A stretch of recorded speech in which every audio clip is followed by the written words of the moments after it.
പരസ്പരം. അപ്പോ ഇതുവരെ പറഞ്ഞത് ആത്മാവിനെയും അനാത്മാവിനെയും ഞാൻ പറയാം.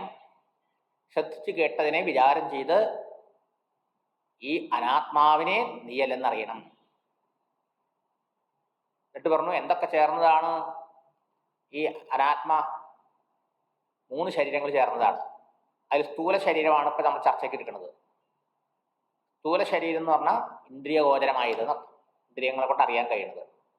ഈ ശരീരം നമ്മളൊക്കെ ഞാൻ എൻ്റെ എന്ന് ചൂണ്ടിക്കാണിച്ചുകൊണ്ട് പറയുന്ന ഈ ശരീരം ഉണ്ടല്ലോ, ഞാനെന്നും എൻ്റെ എന്നുള്ള വ്യവഹാരത്തിന് ആസ്പദമായ ഈ ദേഹത്തെയാണ് പറയണത് സ്ഥൂല ശരീരം എന്ന്. ഇതെങ്ങനെ ഉണ്ടായി? മജ്ജാസ്തി മുതലായ സപ്തധാതുക്കളെ കൊണ്ടുണ്ടാക്കി. അനേക അവയവങ്ങളോടും ചേർന്നത്, ഉപാംഗങ്ങളോട് ചേർന്നതാണ്. ഞാൻ എൻ്റെ എന്നുള്ള അഭിമാനത്തിന് ആസ്പദമായിട്ടുള്ളതാണ്. ഇത് പഞ്ചഭൂതങ്ങളാൽ ഉണ്ടായതാണ്. അത്ര ഗ്രഹിക്കുക. ഈ പഞ്ചഭൂതങ്ങൾക്ക് 2 ഭാവമുണ്ട്. ഒന്ന് സൂക്ഷ്മം, ഒന്ന് സ്ഥൂലം. ആദ്യം ഉണ്ടായ സൂക്ഷ്മം, പിന്നെ ഉണ്ടായ സ്ഥൂലം. ഏതും ആദ്യം സൂക്ഷ്മമാണ് ഉണ്ടാവുക അല്ലെ? ഒരു പ്രവൃത്തി നടക്കണതിന് മുമ്പ് എന്ത് ചെയ്യണു? ആ പ്രവൃത്തിയെക്കുറിച്ചുള്ള ചിന്ത മനസ്സിൽ വരും അല്ലേ? അത് സൂക്ഷ്മല്ലേ? ഒരു ബിൽഡിംഗ് നമ്മൾ കാണുമ്പോൾ ഇങ്ങനെ കണ്ടാലേ നമുക്ക് മനസ്സിലാവുള്ളൂ ഇത് സ്ഥൂലമാണ്. ഇതിനു മുമ്പ് അത് എവിടെയായിരുന്നു? ഒരു ഡ്രോയിങ് ആയിരുന്നു. ആ ഡ്രോയിങ് ആകുമ്പോൾ ഈ ബിൽഡിംഗ് തന്നെ സൂക്ഷ്മമാണ്, അത് നമുക്ക് മനസ്സിലാവില്ല. ശരിയല്ലേ? അപ്പൊ എന്തിനും ആദ്യം സൂക്ഷ്മമാണ്, പിന്നെയാണ് ആ സ്ഥൂലാവുക അല്ലേ? അമ്മ പുറത്ത് വന്ന കുട്ടി പുറത്ത് വരുമ്പോൾ ശരീരം ഇങ്ങനെ ആകുമ്പോൾ നമുക്ക് കാണാൻ പറ്റും. അതിന് മുമ്പ് എങ്ങനെയായിരുന്നു? അത് അച്ഛൻ്റെ സ്പേമിലിരിക്കുകയായിരുന്നു. അത് അമ്മയുടെ ഓവമായി കൂടിച്ചേർന്നു. എന്നിട്ട് ഉള്ളിൽ അതുണ്ടാവുമ്പോൾ ഒരു പതയായി, പിന്നീട് ഒരു മാംസകഷ്ണമായി. ആ മാംസകഷ്ണത്തിൽ ശരീരമൊന്നുമില്ല. പിന്നെ അതിൽ ഡ്രോയിങ് വരച്ച മാതിരി തല, കഴി, കണ്ണിങ്ങനെ ഒരു ഡ്രോയിങ് മാത്രമേ ഉള്ളൂ. പിന്നീട് അത് ക്രമേണ മാസം ചെല്ലുന്തോറും ഓരോന്നോരോന്ന് വേർതിരിഞ്ഞ് 4 മാസം ആകുമ്പോഴേക്കും അതൊരു ശരീരത്തിന്റെ ഘടന വന്നു. അതല്ല എങ്ങനെയല്ലേ? സൂക്ഷ്മമാണ്. ആ സൂക്ഷ്മം ക്രമത്തിൽ സ്ഥൂലാവണം. നമ്മുടെ ഗർഭത്തിലെ പ്രക്രിയ നോക്കി അറിയാൻ കഴിയും. എല്ലാത്തിലും അങ്ങനെ തന്നെ. ഇലഴും ഉണ്ടാക്കുമ്പോൾ കുറെ കമ്പികൾ ഇങ്ങനെ അങ്ങോട്ട് മുകളിലേക്ക് ഇങ്ങനെ കിടണമാണ് നമ്മൾ. അത് കഴിഞ്ഞ് കുറെ മെറ്റൽ കൊണ്ട് കാണാം. ഇത് കഴിഞ്ഞ് കുറേ ദിവസം കഴിയുമ്പോൾ 4 തൂണിൽ വാർത്തു റൂമായി കാണും നമ്മൾ അല്ലേ? പിന്നെ അതെല്ലാം കഴിഞ്ഞ് എല്ലാം കൊത്തുപണികളും ശില്പപ്പണികളൊക്കെ കഴിഞ്ഞ് വരുമ്പോൾ ഒന്നാന്തരം കെട്ടിടായി. അപ്പൊ സ്ഥൂലമാണ് പിന്നീട് ഉണ്ടാവുന്നത്. അതിന്റെ മുൻഭാവം അതിന് പൂർവ്വരൂപം സൂക്ഷ്മമാണ്. അപ്പൊ പഞ്ചഭൂതങ്ങൾക്ക് 2 ഭാവം ഉണ്ടെന്ന് മനസ്സിലാക്കുക. സൂക്ഷ്മമായതും സ്ഥൂലമായതും. ആദ്യം ഉണ്ടായത് സൂക്ഷ്മഭൂതങ്ങളാണ്. ആ സൂക്ഷ്മഭൂതങ്ങളാണ് ആകാശം, വായു, അഗ്നി, ജലം, പൃഥ്വി എന്ന് പറഞ്ഞത്. ആ സൂക്ഷ്മം എന്ന് പറയാൻ തന്നെ കാരണം അത് പ്യുവറാണ്, ശുദ്ധാണ്. അതിൽ ഓരോ ഭൂതത്തിലും അത് മാത്രമേ ഉള്ളൂ, അതിൽ വേറൊന്നും കലർന്നിട്ടില്ല. ഇനി അങ്ങനെ സ്ഥൂലമായി അത് പരിണമിച്ചു. സ്ഥൂലമായി പരിണമിച്ച ആ സ്ഥൂലഭൂതങ്ങളെ കൊണ്ടാണ് സ്ഥൂല ശരീരം ഉണ്ടായിട്ടുള്ളത്. സൂക്ഷ്മം കൊണ്ട് സൂക്ഷ്മ ശരീരം, അത് പിന്നീട് പറയും. പരസ്പരാംശൈർമിളിതാനി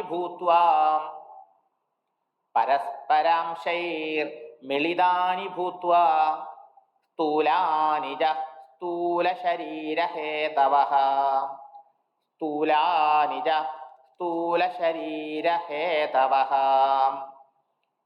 മാത്രാസ്തദീയാ വിഷയാ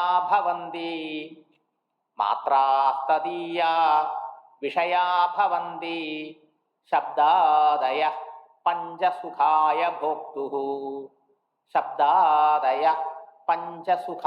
ഭോക്തുഃ. പരസ്പര അംശൈഃ മിളിതാനി ഭൂത്വാ സ്ഥൂലാനി ഭവന്തി. ഈ സൂക്ഷ്മഭൂതങ്ങൾ എങ്ങനെ സ്ഥൂലമായി ഭവിച്ചു, സ്ഥൂലമായി തീർന്നു? അവയുടെ പരസ്പര അംശങ്ങള് മിളിതം ചില കൂടിച്ചേർന്ന്, മേളനം മീറ്റി കൂടിച്ചേരുക, പരസ്പരം ഒരു പ്രത്യേക റേഷ്യോയിൽ കൂടിച്ചേർന്നിട്ടാണ് സ്ഥൂലാനി ഭവന്തി, സ്ഥൂലഭൂതങ്ങൾ ഉണ്ടാവണത്. ആ സ്ഥൂലഭൂതങ്ങളോ സ്ഥൂല ശരീര ഹേതവ, സ്ഥൂല ശരീരത്തിന് ഹേതു വെച്ചാലോ കാരണമായി തീർന്നു. ക്ലിയർ?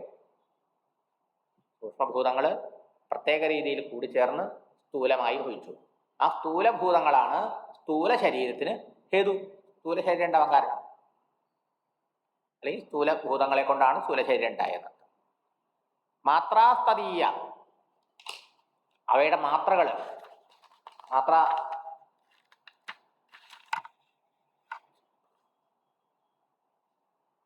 സൂക്ഷ്മ അംശങ്ങൾ, തന്മാത്രകൾ. മാത്ര എന്നൂടെ പറഞ്ഞാൽ തന്മാത്ര, അതിന്റെ സൂക്ഷ്മ രൂപത്തിൽ തന്മാത്ര എന്ന് പറഞ്ഞു നമ്മള്. അപ്പൊ ആകാശാദി ഭൂതങ്ങളുടെ സൂക്ഷ്മഭൂതങ്ങള് അഥവാ തന്മാത്രകള്, ആ തന്മാത്രകളാണ് ശബ്ദാദി വിഷയങ്ങളായി ഭവിച്ചത്. വിഷയാണി ഭൂത്വ തന്മാത്രാദയ, ആ തന്മാത്രകള് സൂക്ഷ്മാംശങ്ങള്, ആകാശാദി ഭൂതങ്ങളുടെ സൂക്ഷ്മാംശങ്ങൾ എന്ത് ചെയ്തു? വിഷയങ്ങളായി ഭവിച്ചു. അതിൽ നിന്നാണ് ശബ്ദ, സ്പർശ, രൂപ, രസ, ഗന്ധ എന്ന 5 വിഷയങ്ങൾ ഉണ്ടായി. ശബ്ദാദയ, ശബ്ദാദയ എന്ന് വെച്ചാൽ ശബ്ദം മുതലായത്. നമ്മളങ്ങനെ പറയാം. എന്തൊക്കെ വിഷയങ്ങള്? 5 വിഷയങ്ങള്, 5 ഇന്ദ്രിയങ്ങളുടെ 5 വിഷയങ്ങള്: ശബ്ദ, സ്പർശ, രൂപ, രസ, ഗന്ധം. പഞ്ച, ഇത് 5 ഉണ്ടായി. ശബ്ദാദയ പഞ്ച, ശബ്ദാദികളായ 5 വിഷയങ്ങളായി തീരുന്നു. എന്തിനു വേണ്ടി? ഭോക്തുഹു സുഖായ, ഭോക്താവിന്റെ ഭോഗത്തിന് വേണ്ടി. ഈ ഭോക്താവിന്, ഈ ശരീരത്തിൽ ഞാനെന്ന് അഭിമാനിച്ചുകൊണ്ടിരിക്കുന്ന ഈ ജീവന്റെ വിഷയഭോഗത്തിന് വിഷയങ്ങൾ വേണമല്ലോ. ആ വിഷയങ്ങൾ ആയതെന്താണ്? ആ സൂക്ഷ്മഭൂതങ്ങൾ തന്നെ, ആ തന്മാത്രകൾ തന്നെ ഭോക്താവിന്റെ ഭോഗത്തിനുള്ള വിഷയങ്ങളായി മാറി. എന്തൊക്കെയത്? ശബ്ദാദയ, ശബ്ദാദികൾ, ശബ്ദസ്പർശ രൂപ രസ ഗന്ധം. പുസ്തകത്തില് സ്വാമിജി കൊടുത്തിട്ടുണ്ട് എങ്ങനെയാണ് സ്ഥൂലഭൂതങ്ങൾ ഉണ്ടായത്. ഈ പുസ്തകം ഇപ്പോൾ എല്ലാവർക്കും കിട്ടിയിട്ടില്ല, പ്രിന്റ് ചെയ്ത് വന്നിട്ടില്ല. എന്ത് ചെയ്യാൻ പറ്റും? അവിടെ അതിനെക്കുറിച്ച് സാമാന്യമായിട്ട് പറയാം. അപ്പൊ ആദ്യം ഉണ്ടായത് തന്മാത്രകൾ. ശബ്ദ, ആകാശം, വായു, അഗ്നി, ജലം, പൃഥ്വി, 5 ഭൂതങ്ങൾ എഴുതി വെക്കുക നിങ്ങൾ. അത് സൂക്ഷ്മം. അതെങ്ങനെ പരസ്പരം കൂടിച്ചേർന്ന് സ്ഥൂലങ്ങളായി സ്ഥൂല ശരീരത്തിന് കാരണമായി എന്നാണ് പറഞ്ഞത് ഈ ശ്ലോകത്തില്. അപ്പൊ ആ ഓരോ ഭൂതങ്ങളും, ആകാശം ഒരു പോലെ വയ്ക്കുക, ഒരു തേങ്ങ പോലെ 5 തേങ്ങ സങ്കല്പിക്കുക. അപ്പൊ ഓരോ ഭൂതങ്ങളും ഒരു തേങ്ങ പോലെ ഇങ്ങനെ ഇരിക്കും വിചാരിക്കുക. ആ ഓരോ ഭൂതങ്ങളും 2ആയി പിളർന്നു.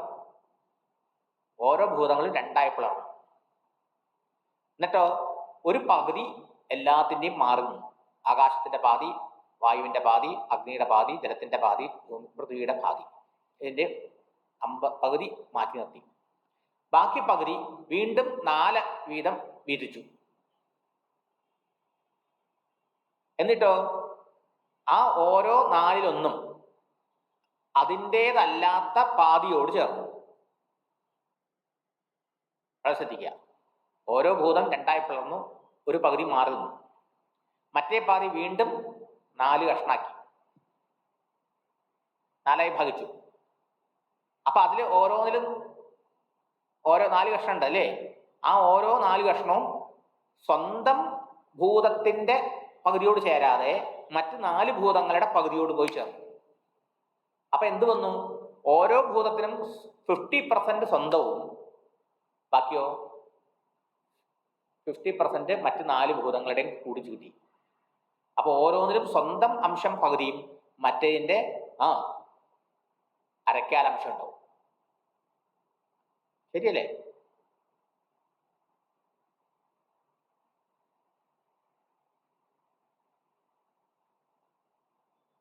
അങ്ങനെ അത് പൂർണ്ണമായി. സിമ്പിളാണ് എക്സസൈസ്. ഓരോന്നും 2ആയി വിഭജിച്ചു, ഓരോ പകുതി മാറി നിന്നു. മറ്റേ പാതി വീണ്ടും 4ആയി വിഭജിച്ചു. അതിലെ ഓരോ ഭാഗവും ആകാശത്തിന്റെ 4 ഭാഗം ആകാശമല്ലാത്ത മറ്റ് 4 ഭാഗങ്ങളുടെ പാതിയോട് പോയി ചേർന്നു. ഇങ്ങനെ ഓരോന്നും അങ്ങടും ഇങ്ങടും. അപ്പൊ ഓരോന്നിന്റെ അരക്കാൽ ഭാഗം ഓരോ ഭൂതത്തിനും കിട്ടി. ഇപ്പൊ സ്വന്തം പകുതിയും കിട്ടി, മറ്റേതിന്റെ ഒക്കെ അരക്കാലും കിട്ടി. അങ്ങനെ 4 അരക്കാലും കൂടി ചേർന്ന് ഒരു പാതിയായി. അപ്പൊ എന്തായി? പൂർണ്ണമായി. ഇപ്രകാരം ഈ സൂക്ഷ്മഭൂതങ്ങള് ഇങ്ങനെ പരസ്പരം വിഘടിച്ച് കൂടിച്ചേരുന്ന പ്രക്രിയയ്ക്ക് പഞ്ചീകരണം എന്ന് ശാസ്ത്രപേര്. ശാസ്ത്രീയമായി ഇതിന് പേര് പഞ്ചീകരണം എന്നാണ്. 5ആയി ഭവിക്കുക. അങ്ങനെ ചേർന്നപ്പോഴാണ് അത് സ്ഥൂലഭൂതങ്ങളായത്. സ്ഥൂലഭൂതം കൊണ്ടാണ് സ്ഥൂല ശരീരം, ഈ സ്ഥൂല പ്രപഞ്ചമൊക്കെ ഉണ്ടായിട്ടുള്ളത്. മനസ്സിലായോ? ഈ സ്ഥൂലമായ എല്ലാ വസ്തുക്കളും സ്ഥൂല പഞ്ചഭൂതങ്ങളെ കൊണ്ടാ, സൂക്ഷ്മം കൊണ്ടല്ല. അപ്പൊ ഇതിന്റെയൊക്കെ മൂലഘടകം തന്മാത്രകളാണ്. അതിനാണ് സൂക്ഷ്മഭൂതം എന്ന് പറയുന്നത്.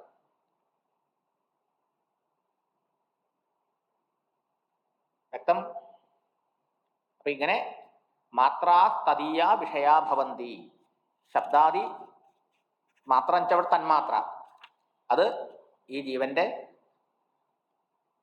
ഭോജ്യ വസ്തുക്കളായിട്ട് മാറിയെന്നർത്ഥം. അപ്പൊ വാസ്തവത്തിൽ നമ്മുടെ ജീവിതം എന്ന് പറഞ്ഞാൽ എന്താണ് എന്ന് ആലോചിച്ച് നോക്കൂ. ഒരു വശത്ത് വിഷയങ്ങളായി നിൽക്കുന്നത് ഈ പഞ്ചഭൂതങ്ങളാണ്, അല്ലേ? ഒരു വശത്തോ ഈ 5 ഇന്ദ്രിയങ്ങളായിട്ട് നിൽക്കുന്നത് ഈ പഞ്ചഭൂതങ്ങൾ തന്നെ. ഇവ തമ്മിൽ ബന്ധപ്പെടുന്നതാണ്. ഈ 5 ഭൂതങ്ങൾ പരസ്പരം ബന്ധപ്പെടുന്നതിന്റെ പേരാണ് വ്യവഹാര ജീവിതം. പക്ഷെ അവിടെ എന്ത് വരണു? ഇവയിൽ കയറി അഭിമാനിച്ചുകൊണ്ട്, ഈ സ്ഥൂലദേഹത്തിൽ കയറി അഭിമാനിച്ചുകൊണ്ട് ഞാൻ കാണുന്നു, ഞാൻ കേൾക്കുന്നു, ഞാൻ ചെയ്യുന്നു, ഞാനാണ് എല്ലാത്തിൻ്റെയും കർത്താവ് എന്നുള്ള ബോധം അജ്ഞാനം കൊണ്ട് വന്നു ചേരുന്നു. അതുകൊണ്ട് നമ്മൾ ബദ്ധരായിത്തീരുന്നു. വസ്തുവിൽ നമ്മളല്ല കാണുന്നത്, നമ്മളല്ല ചെയ്യുന്നത്. എന്നെ ഈ അനാത്മാവായ പഞ്ചഭൂത സംഘാതമായ ശരീരമാണെന്ന് തെറ്റിദ്ധരിക്കുമ്പോഴാണ് ഇത് ചെയ്യണതൊക്കെ ഞാൻ ചെയ്യുമെന്ന് പറയണത്. ഈ അപകടത്തിന് എന്തിനു വേണ്ടിയിട്ടാ? ഈ പഠനം എന്തിനു വേണ്ടിയിട്ടാ? ഞാനിതല്ല എന്ന് ബോധിക്കാൻ വേണ്ടിയിട്ടാ. അനാത്മാവിനെയാണ് ആദ്യം പഠിപ്പിക്കുന്നത്. കാരണം അനാത്മാവിനെയാണ് നമുക്ക് നല്ല പരിചയം, അതിനെയാണ് നമ്മളെന്നൊക്കെ ധരിച്ചു വെച്ച് ഉറപ്പിച്ചിരിക്കണതേ. അതായോ, പഞ്ചഭൂതങ്ങളെ കൊണ്ടുണ്ടായതാണ്, സപ്തധാതുക്കളെ കൊണ്ടുണ്ടാക്കിയതാണ്, കയ്യകാല് മുതലായ അനേക അവയവങ്ങളെ കൊണ്ടുണ്ടായതാണ്. അത് ഞാൻ എൻ്റെ എന്നുള്ള വ്യവഹാരത്തിന് ആസ്പദമായിട്ടുള്ളതാണ്. അതെങ്ങനെയാണ് നമ്മളെ ബന്ധിക്കുന്നത്, എങ്ങനെയാണ് നമ്മളെ കൊടുക്കുന്നത്, അതൊക്കെയാണ് ഇപ്പോൾ പറഞ്ഞത്.